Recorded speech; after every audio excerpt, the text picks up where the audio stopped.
আমরা রসায়ন বিজ্ঞানের একটা অধ্যায় রয়েছে দ্রবণ, ওটা পড়ছি। দ্রবণ ব্যাপারটা কিরকম, তুমি একটা জলের গ্লাস নিয়ে নাও, একটা জলের গ্লাস, এখন জলের গ্লাস, হ্যাঁ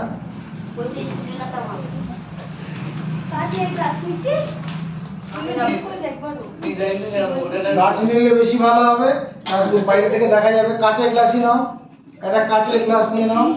এবার এই কাঁচের গ্লাসের মধ্যে এখানে কি হচ্ছে, এখানে পড়াচ্ছি কিন্তু ম্যাজিক দেখাচ্ছি না। এই গ্লাসের মধ্যে এখানে জল নিয়ে নাও, এটা জল, জল। এবার এই জলের মধ্যে আমরা কি করছি, লবণ, লবণ এইরকম দিতে, এটা লবণ।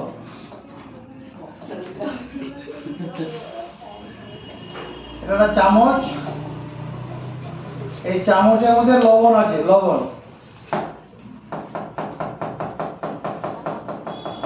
এই লবণ এখানে দিয়ে দিলাম।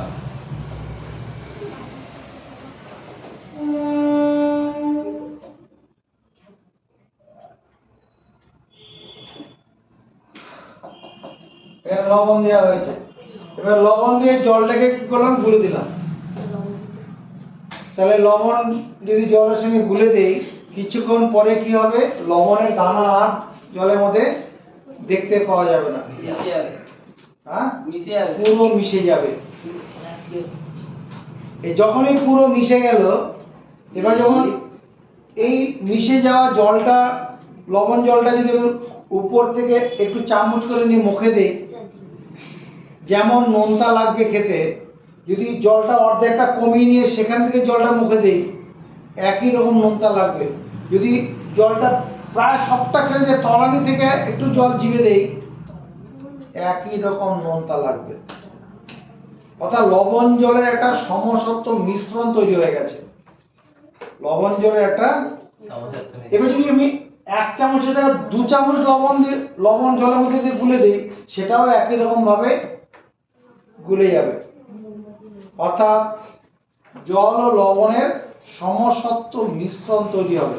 যদি লবণের পরিবর্তে চিনি নিতাম, জল চিনির সমসত্ব মিশ্রণ, সমসত্ব বলছি কেন, সমান সত্তা যুক্ত হতো।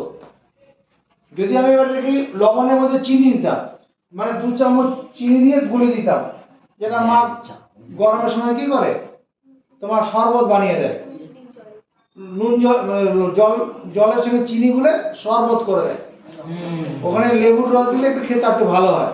যে লেবুর রস নাই দিল, তাহলে পরে ওই যেটা হলো জল আর চিনি দিয়ে শরবত তৈরি হলো। ওই শরবত যখন গ্লাসে খাওয়া হয়, ওই শরবতটা প্রথমে যেমন মিষ্টি খেতে হয়, অনেকটা খেয়ে নেওয়ার পরে কি মিষ্টিটা কমে যায়, একই রকম থাকে। ওটাও জল লবণে, জল এবং চিনির সমসত্ব মিশ্রণ। এই মিশ্রণটার নাম হচ্ছে দ্রবণ। তাহলে পরীক্ষার খাতা দ্রবণটা করে লিখবো কি, পরীক্ষার খাতা দ্রবণ লিখবো,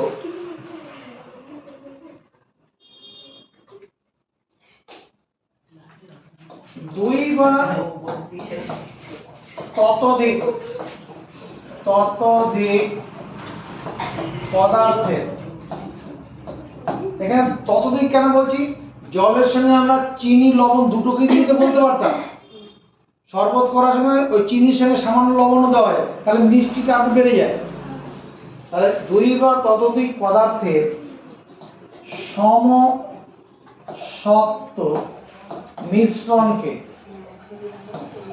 মিশ্রণকে বলে দ্রবণ।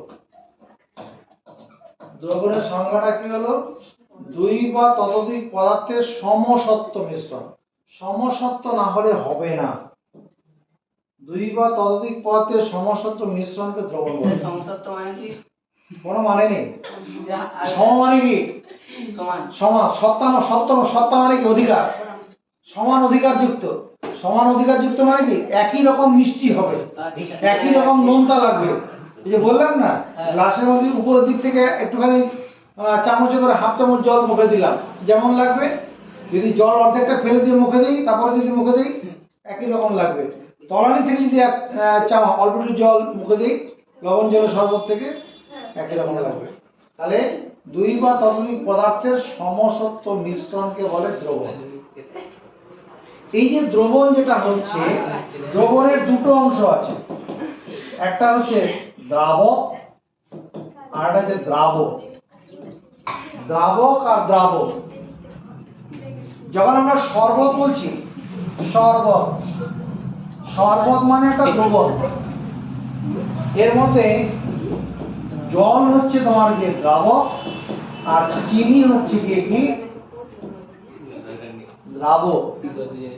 সেখানে চিনির সঙ্গে চিনি থাকতে পারে, আবার কখনো এরকম হতে পারে শরবত, এর মধ্যে জল থাকলো, চিনি থাকলো, লবণ থাকলো, এই দুটো একসঙ্গে। এখানে জলটা হবে দ্রাবক, চিনি লবণ এগুলো দ্রাবক। এবার কাকে দ্রাবক বলবো, কাকে দ্রাব বলবো?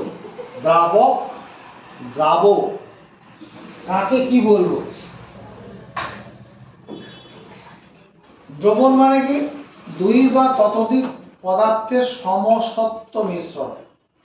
তার আগে তোমায় বলে নেই, দ্রবণের বৈশিষ্ট্য আছে। দ্রবণের বৈশিষ্ট্য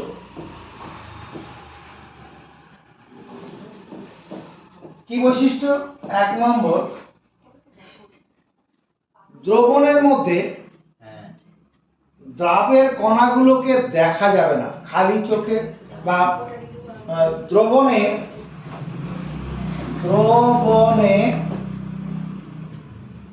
দ্রাবের কণাগুলো, দ্রাবের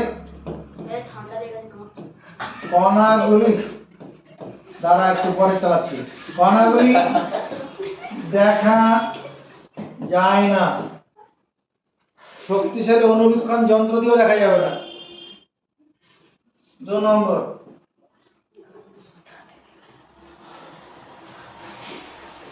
দ্রাবকে দ্রাবের কণাগুলি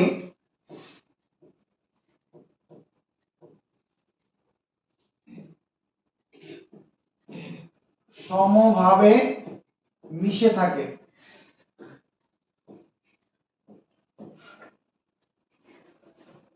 সমান সত্তা অধিকার করে থাকে। 3 নম্বর, দ্রবণ উৎপন্ন, আচ্ছা, দ্রবণে দ্রাবক ও দ্রাবের ধর্ম বর্তমান থাকে। দ্রবণের মধ্যে দ্রাবক ও দ্রাবের ধর্ম বর্তমান থাকে। কারো ধর্ম হারিয়ে যাবে, কোনো যৌগ তৈরি, মিশ্র পদার্থ তৈরি হতো। 4 নম্বর, সহজ উপায়ে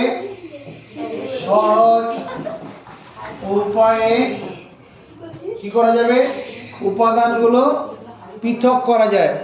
সহজ উপায়ে উপাদানগুলোকে পৃথক করা যাবে।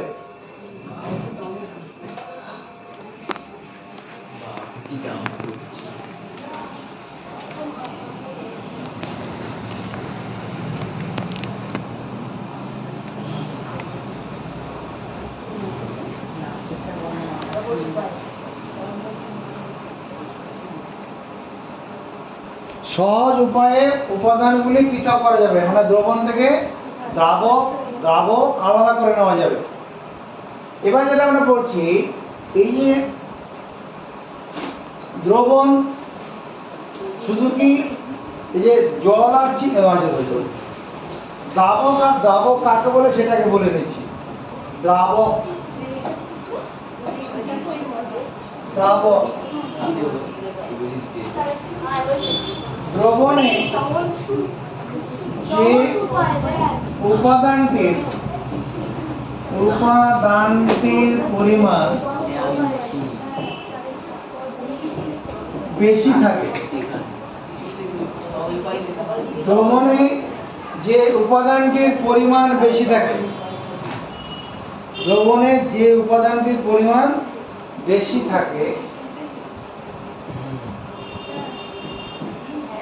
তাকে বলে, এবং দ্রবণে যে উপাদানটির পরিমাণ বেশি থাকে এবং যার ভৌত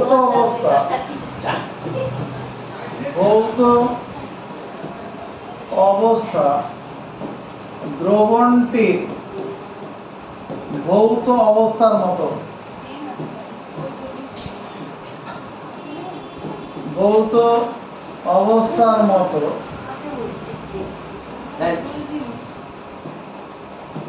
তাকে বলে দ্রাবক। দ্রবণে যে উপাদানটির পরিমাণ বেশি থাকে,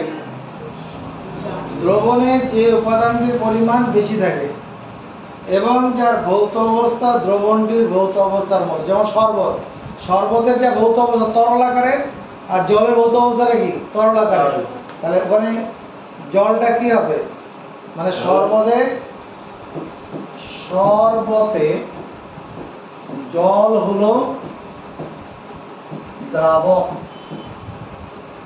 দ্রবণে যে উপাদানটির পরিমাণ বেশি থাকে, যখন আমরা শরবত করছি তোমার মা আর তুমি যদি করে থাকো, তাহলে কোনটার পরিমাণ বেশি থাকে?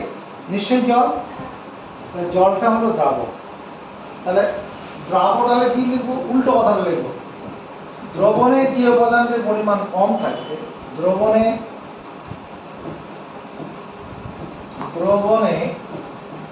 যে উপাদানটির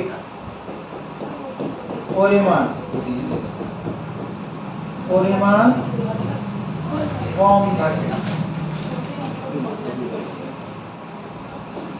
এবং যা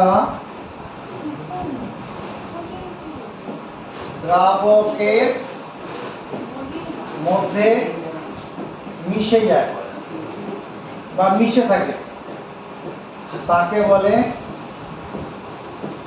দ্রাবক। দ্রবণে যে উপাদানের পরিমাণ কম থাকে এবং যা দ্রাবকের মধ্যে মিশে থাকে তাকে বলে দ্রাবক। শরবতে চিনি হলো দ্রাবক। দৈর্ঘ্যাকার ব।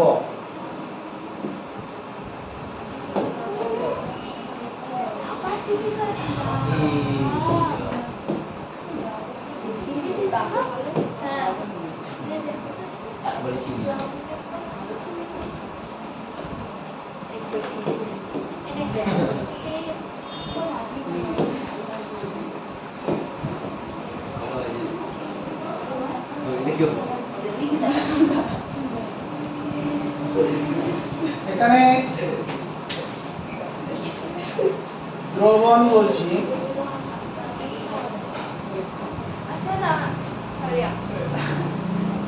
দ্রাবক,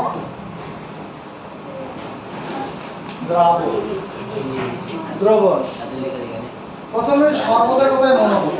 শরবত,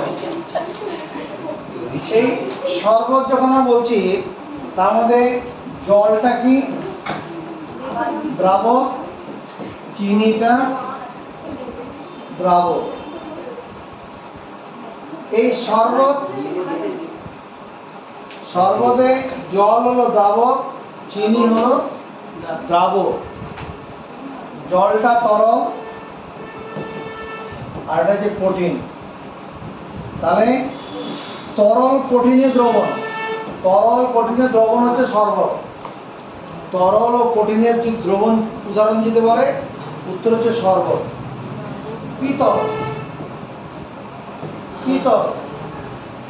পিতলের মধ্যে তামা মানে কপার, আর আছে দস্তা জিঙ্ক। কপারকে আমি দ্রাবক বলেছি, জিঙ্ককে দ্রাবক বলেছি। কেন? কপার আছে 70% আর 30% থাকে জিঙ্ক। দুটোই কঠিন, এটাও কঠিন, এটাও কঠিন। কঠিনে কঠিনে দ্রবণ, উদাহরণ হচ্ছে পিতল। কঠিনে কঠিনে দ্রবণ উদাহরণ যদি বলা হয়, উত্তর হচ্ছে পিতল।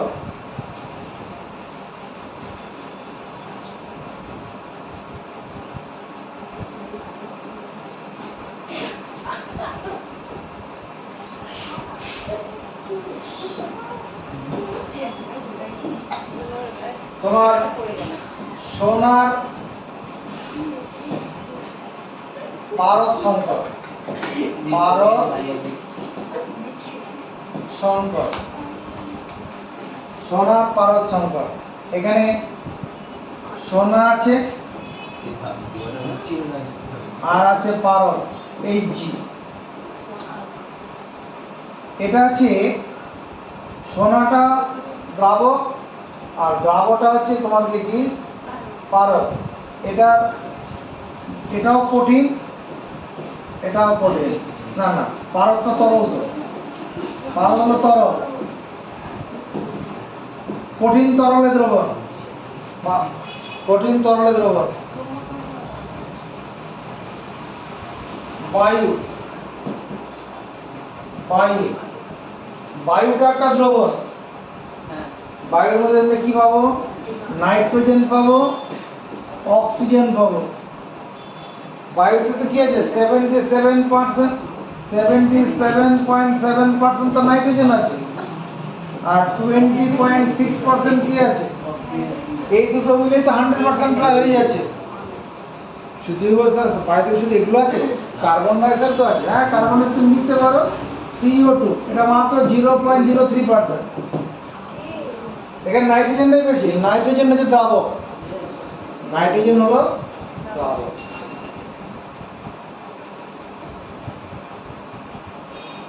তরলে তরলে দ্রবণ হয়।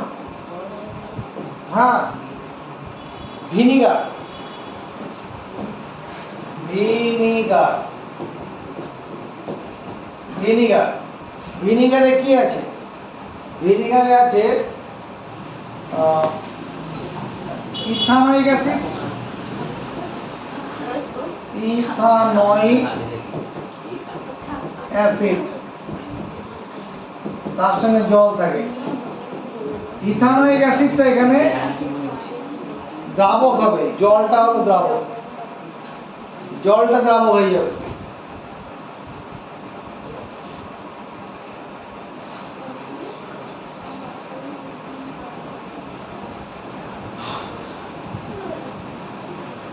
জলকে জলকে সার্বজনীন, জলকে সার্বজনীন দ্রাবক বলা হয় কেন?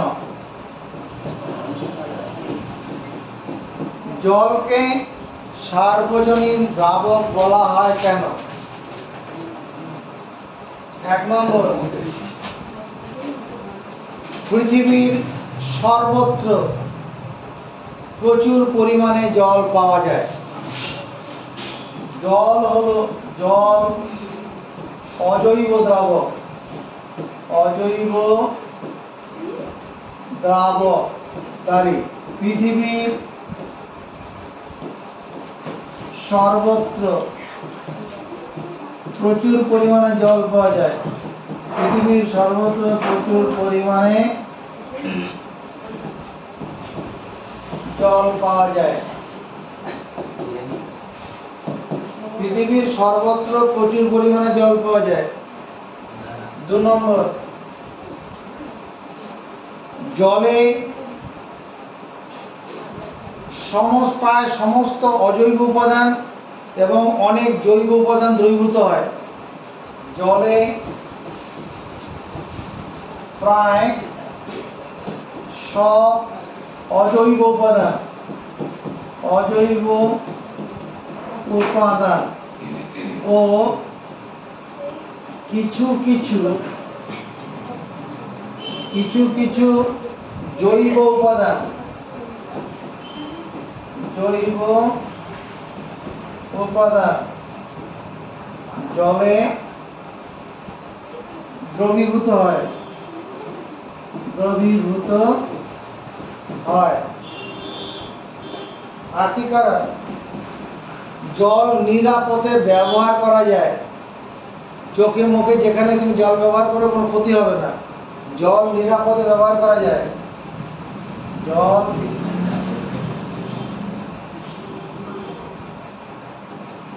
নিরাপদে ব্যবহার করা যায়।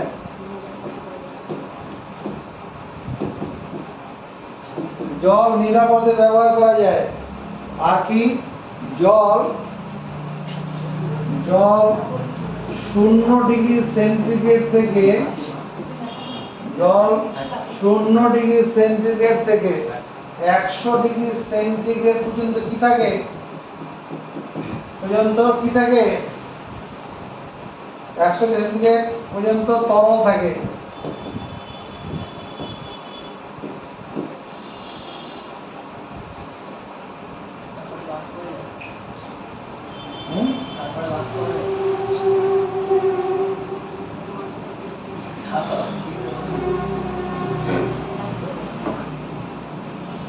আমরা যে দ্রবণ কথাগুলো বলেছিলাম, তা দ্রবণ ব্যাপারটা কি বুঝেছি? আসলে ব্যাপারটা কি?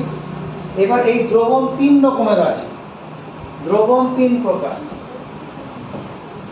দ্রবণ 3 প্রকার আছে। 3 প্রকার দ্রবণ আছে। একটা হচ্ছে অসম্পৃক্ত, অসম্পৃক্ত দ্রবণ, যা পিপাসা মেটেনি। অসম্পৃক্ত মানে তৃপ্ত হয়নি এখনো।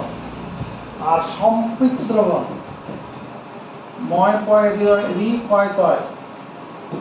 এই বানানটা লিখলেও হবে, এটা লিখলেও হবে, একই। এটা কয়তয়, এটাও কয়তয়। কয়ের নিচে তো, হ্যাঁ? কিসের কথা বলছো? হ্যাঁ, কিসের পড়া? স্কুলের পড়া এখন কি দরকার পড়ছে? এক কথা বন্ধ করো। দ্রবণ 3 প্রকার: অসম্পৃক্ত দ্রবণ, সম্পৃক্ত দ্রবণ, আর 3 নম্বর হচ্ছে অতিপৃক্ত দ্রবণ। অতিপৃক্ত, কয়রি কয়তয়, অতিপৃক্ত দ্রবণ।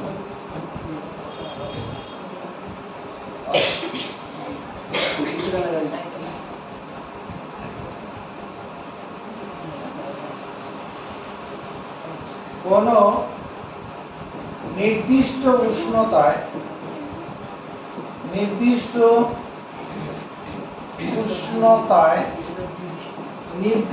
পরিমাণ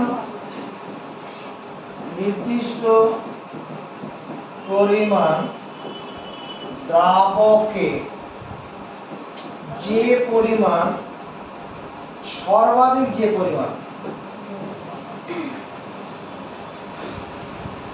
দ্রাবকে সর্বাধিক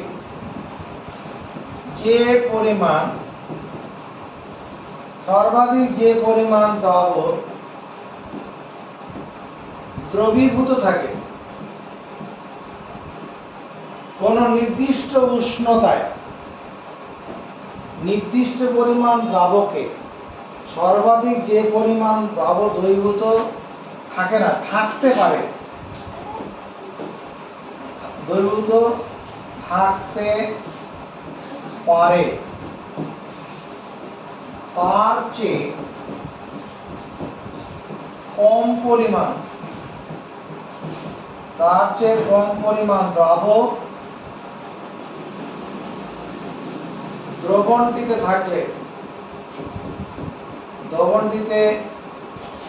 থাকলে তাকে বলে, কি বলবো? অসম্পৃক্ত দ্রবণ।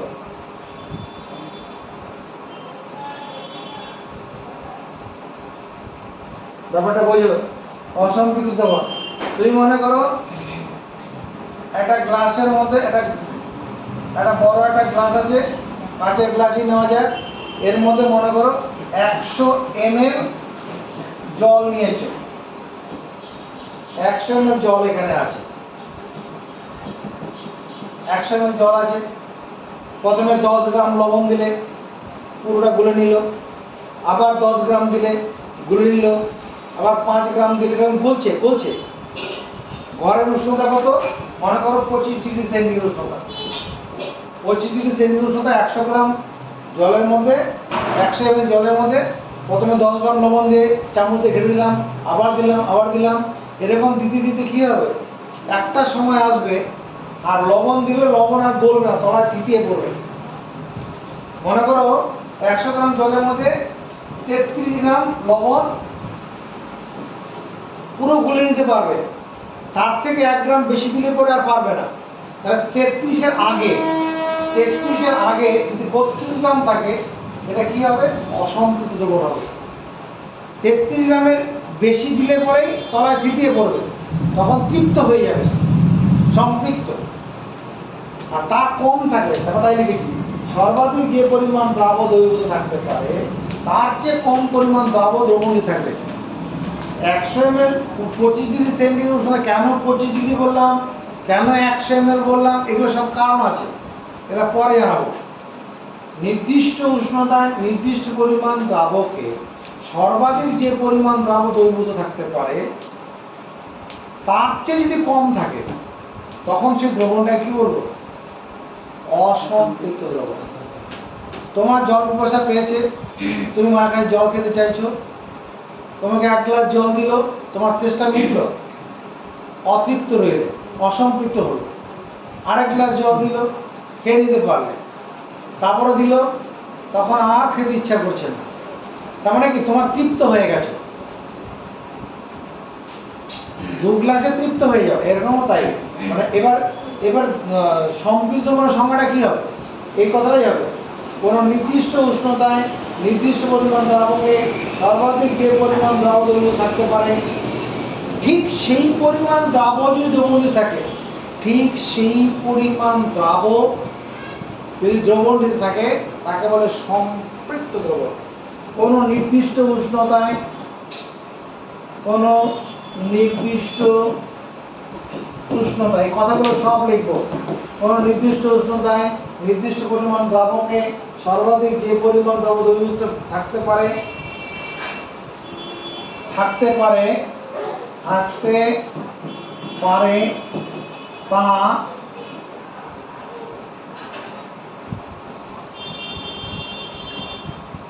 থাকতে পারে, তা থাকলে দ্রবণটিকে বলবো, দ্রবণটিকে বলে সম্পৃক্ত দ্রবণ।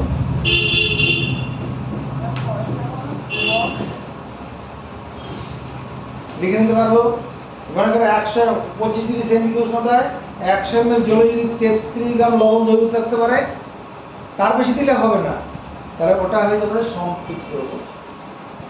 আর অতিরিক্ত কি, তো জল পিপাসা পেয়েছে, 2 গ্লাস জলে তোর তৃপ্ত হয়ে যাচ্ছে, এবার তোকে নাক চিপিয়ে ধরে আরো 1/2 গ্লাস জল খেয়ে দেওয়া হলো, ওটা হয়ে যাবে অতিরিক্ত।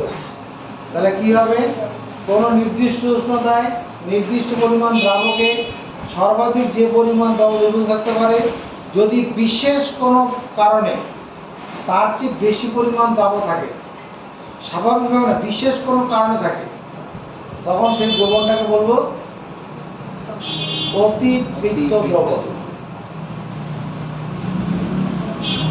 এবার এখানে দ্রবণের সংজ্ঞাটাতে নির্দিষ্ট উষ্ণতায় নির্দিষ্ট পরিমাণ দ্রাবক কথাটা উল্লেখ করা হলো কেন?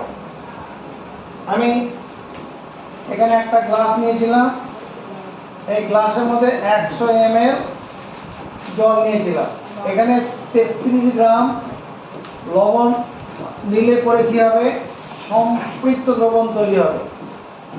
সম্পৃক্ত দ্রবণ আছে, কোনো অসুবিধা নেই, তাকাবে এদিকে, সম্পৃক্ত দ্রবণ আছে। এবার যদি আমি কি করি, এখানে 100 ml জলের জায়গায় এখানে আমি আরো 20 ml জল যোগ করে দিলাম, তখন এই দ্রবণটা কি আর সম্পৃক্ত থাকবে? আরে পাঁচটা ধরে ভাই কি ঘটে, এখানে 2 ঘন্টা ধরে দাঁড়িয়ে আছে, পায়ে পা ধরে ব্যথা করছে। 100 ml জলের মধ্যে 33 গ্রাম লবণ দিলাম, সম্পৃক্ত দ্রবণ হয়ে গেছে।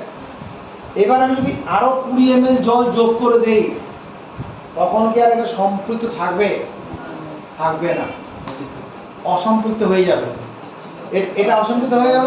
এই জন্য ওই দ্রবণের সংজ্ঞাটা, এই যে সম্পৃক্ত অসম্পৃক্ত দ্রবণের সংজ্ঞা দেওয়ার সময় এই যে নির্দিষ্ট পরিমাণ কথা উল্লেখ করা থাকছে, কারণ পরিমাণ যদি বাড়িয়ে দেওয়া যায় তখন এটা সম্পৃক্ত তারা অসম্পৃক্ত হয়ে যাবে।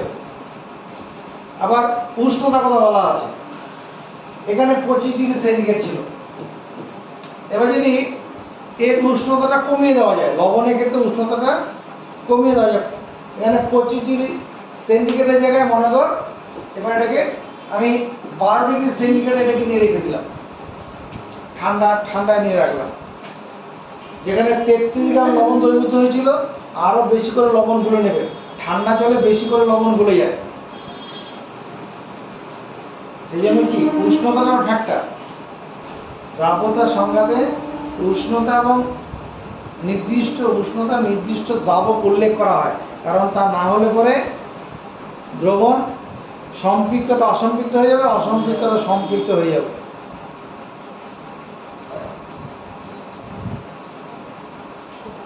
এবার কোনো একটা দ্রবণ তোমাকে দেওয়ার পরে দ্রবণটা সম্পৃক্ত না অসম্পৃক্ত চিনবে কি করে? তোমাকে শরবত দেওয়া হলো, শরবত, এটা সম্পৃক্ত শরবত না অসম্পৃক্ত শরবত বুঝবে কি করে? শরবত দেওয়া আছে, এটা সম্পৃক্ত না অসম্পৃক্ত? তখন আমরা কি শরবতটা কিসের তৈরি করা আছে? এর মধ্যে জল আছে আর চিনি আছে। আমরা ওখানে আরো কিছুটা চিনি জলের মধ্যে ছেড়ে দেবো, ছেড়ে দিয়ে নেড়ে দেবো। এমনি চিনি ছেড়ে দিলে পরে গলবে না, সহজে দেরি হবে। চামচ দিয়ে ঘেটে দেবো, যদি জলের মধ্যে গুলে যায়, ওই শরবতের মধ্যে গুলে যায়, তাহলে প্রথমে শরবতটা কী ছিল? অসম্পৃক্ত ছিল। আর যদি না গুলে তলায় থিতিয়ে পড়ে তাহলে সম্পৃক্ত ছিল। কথা বোঝা গেছে? তাহলে কোন একটি দ্রবণ সম্পৃক্ত না অসম্পৃক্ত চিনব কি করে? দ্রবণটাকে নিয়ে আগে জেনে নিতে হবে দ্রবণটা কিসের আছে, দ্রাবক কি আছে। দ্রাবকটা জেনে নিয়ে তবে দ্রাবক কিছুটা যোগ করা হবে, যোগ করে নেড়ে দেওয়া হবে। যদি দেখা যায় যে দ্রাবকটা গুলে যাচ্ছে পুরো, তখন বুঝবো আমরা প্রথমে দ্রবণটা কি ছিল? অসম্পৃক্ত। যদি না গুলে তলায় থিতিয়ে পড়ে তাহলে প্রথমে সম্পৃক্ত ছিল।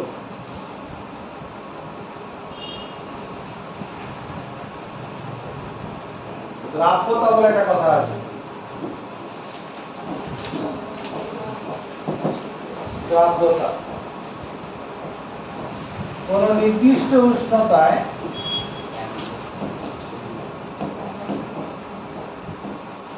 নির্দিষ্ট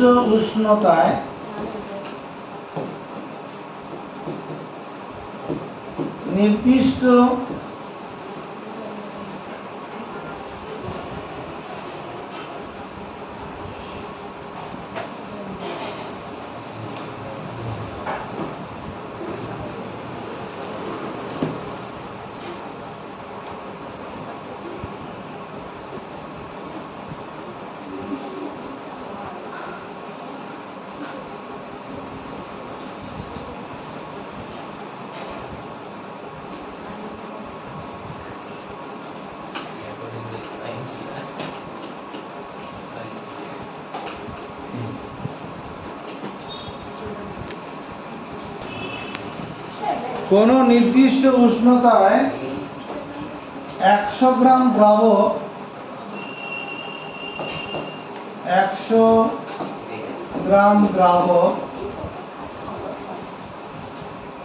সর্বাধিক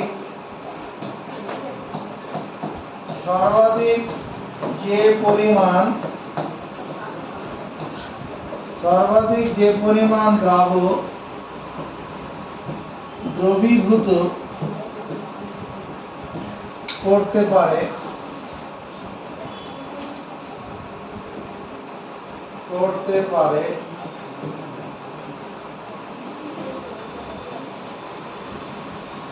কোন নির্দিষ্ট উষ্ণতায় 100 গ্রাম দ্রাবক সর্বাধিক যে পরিমাণ দ্রাবক দ্রবীভূত করতে পারে সেই গ্রাম সংখ্যাকে সেই গ্রামে প্রকাশিত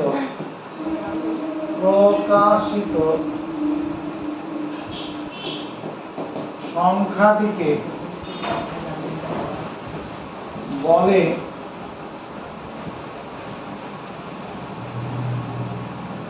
দ্রবণে দ্রাবের দ্রাব্যতা। দ্রবণে দ্রাবের দ্রাব্যতা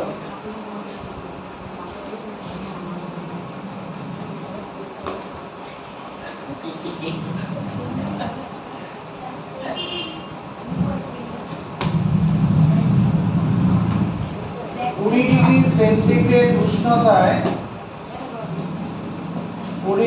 সেন্টিগ্রেড উষ্ণতায় খাদ্য লবণের দ্রাব্যতা 35। কথাটির অর্থ 20 ডিগ্রি সেন্টিগ্রেড উষ্ণতায় খাদ্য লবণের দ্রাব্যতা 35। কথাটির অর্থ কি? অর্থ 20 ডিগ্রি সেন্টিগ্রেড উষ্ণতায় 100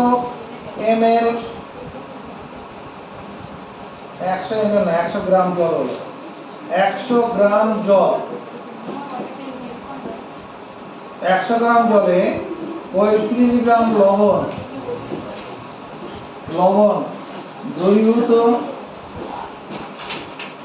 থাকলে দ্রবণটি কি হবে? সম্পৃক্ত দ্রবণ হবে।